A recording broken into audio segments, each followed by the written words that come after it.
सर्दियों का सीजन है और गाजर भी बाजार में बहुत ज्यादा और बढ़िया आ रही है। गाजर का हलवा खाना तो सभी लोग बहुत पसंद करते हैं भाई, सीजनल जो है। तो आज हमने भी सोचा क्यों ना इसका हलवा बना लिया जाए, तो मैंने भी इसे बना लिया। जो मैंने ये हलवा बनाया है उसे हमने बिना दूध के कम घी में बनाया है, लेकिन स्वाद बहुत ही बढ़िया गजब का स्वाद है इसका। तो देख लेते हैं इसको मैंने कैसे बनाया है। नमस्ते, मैं दीपाली, कुक विद दीपाली में आप मेरे साथ हैं। तो चलिए शुरू करते हैं आज की रेसिपी को। गाजर के हलवे के लिए ये मैंने 2 किलो गाजर ली है। वैसे तो गाजर के हलवे के लिए मोटी वाली गाजर लेते हैं, लेकिन सब्जी वाले भैया के पास जो मोटी गाजर थी वही मैंने ले ली है, जो सबसे ज्यादा मोटी थी। अब इनको मैंने अच्छे से धोकर छील लिया है। इन सबको अब हम ग्रेट कर लेंगे। हलवे के लिए जब भी गाजर को कसें तो ग्रेटर के मोटे वाले छेद की तरफ से गाजर को ग्रेट करें। इससे गाजर के लच्छे मोटे और बड़े निकलते हैं।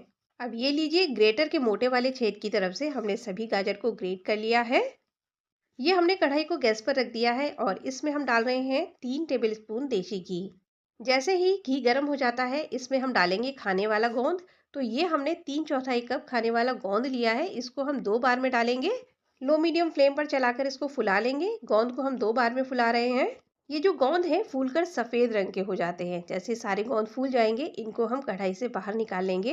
गोंद खाना वैसे भी फायदेमंद होता है, अगर इसको हलवे में डालकर खाएंगे तो हलवे का स्वाद भी और बढ़ जाएगा। अगर आप ना डालना चाहें तो आप इसको स्किप भी कर सकते हैं।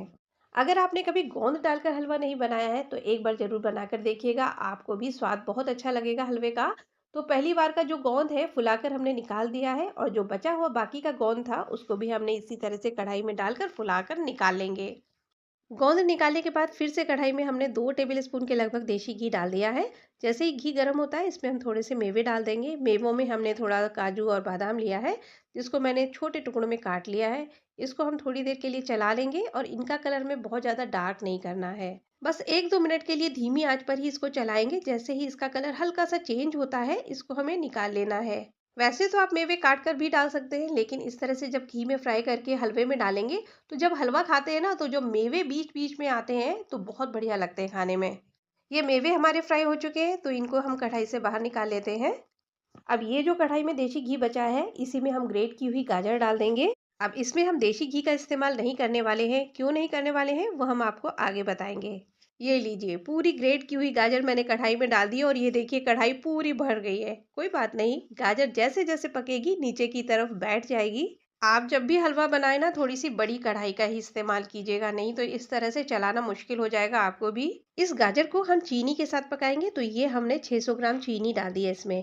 वैसे तो चीनी गाजर की मिठास के ऊपर डिपेंड करती है कि आपको कितनी डालनी है, नहीं तो इस बात पे भी डिपेंड करती है कि आप कैसा मीठा खाते हैं, कम या ज्यादा। धीरे धीरे गाजर और चीनी को हम मिक्स करते जा रहे हैं। गाजर जो है पकने के बाद अपना पानी छोड़ेगी और जो चीनी है वो भी पिघलेगी, जिसकी वजह से गाजर जो है अच्छे से पक जाएगी। गाजर को अब हम लो मीडियम फ्लेम पर पकने देते हैं ढककर। तो चलिए छोड़ देते हैं इसको। गाजर को 1-2 बार बीच बीच में जरूर चला लें, ऊपर नीचे कर लें। अब ये देखिए गाजर जो है पहले की अपेक्षा काफी नीचे हो चुकी है। तो 1-2 बार इसको हम चला लेते हैं और फिर से इसे ढक देंगे जिससे ये और अच्छे से पक जाए। और फिर से इसको हम ढक देते हैं जिससे ये और अच्छे से सॉफ्ट हो जाए, पक जाइए। इस गाजर को हमने 1-2 बार बीच बीच में और चला लिया था। अब ये देखिए गाजर जो है पूरी तरह से सॉफ्ट हो चुकी है, लेकिन अभी भी इसमें थोड़ा सा पानी है। अभी जो ये इसमें थोड़ा सा पानी है इसे हम खोल कर ही खत्म करेंगे, पूरी तरह से इसको खत्म करना है। लेकिन अब हम इसे ढकेंगे नहीं। अब इसको हम बीच बीच में इसी तरह से चलाते जाएंगे जिससे ये पानी भी खत्म हो जाएगा। ये जो गोंद फ्राई की थी इसको आप चाहें तो हलवे में ऐसे ही डाल सकते हैं, नहीं तो किसी कटोरी के बैक साइड से दबा दबा कर आप इसको क्रश कर लीजिए। इससे क्या होगा, ये दरदरी रहेगी जिससे हलवा खाने में बहुत बढ़िया लगेगा। अगर इसको मिक्सी से पीसते हैं तो ये पाउडर बन जाएगा, वो ज़्यादा अच्छा रहेगा नहीं। जो कटोरी के बैक साइड में चिपकी है उसको भी हमने हटा दिया है और ये हमारी दरदरी गोंद तैयार हो गई है। हलवे में डालने के लिए ये मैंने आधा किलो मावा लिया है, जिसे हमने घर पर ही बनाया है फुल क्रीम दूध से।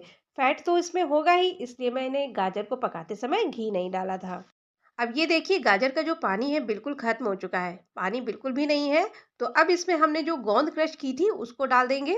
इसी के साथ मावा भी डाल देंगे और साथ ही साथ सबको मिक्स कर देंगे। आपको मावा डालते समय एक बात ध्यान रखनी है कि अगर आप बाजार से मावा ला रहे हैं तो गाजर में डालने से पहले हल्का सा कढ़ाई में उसे भून लें फिर डालें।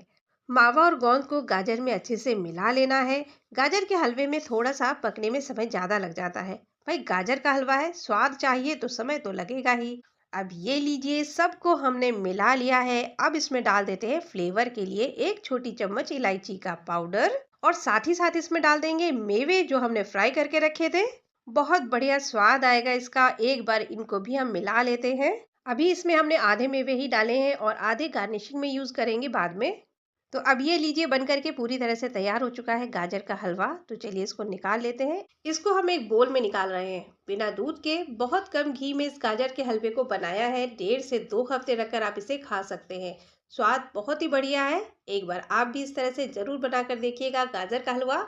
ऊपर से हम इसमें मेवे डाल देते हैं जिससे ये देखने में और ज्यादा अच्छा लगे। तो आपको ये गाजर के हलवे की रेसिपी कैसी लगी? अच्छी लगी हो तो प्लीज लाइक और शेयर कीजिए। चैनल पर नए हैं तो सब्सक्राइब कर लीजिए।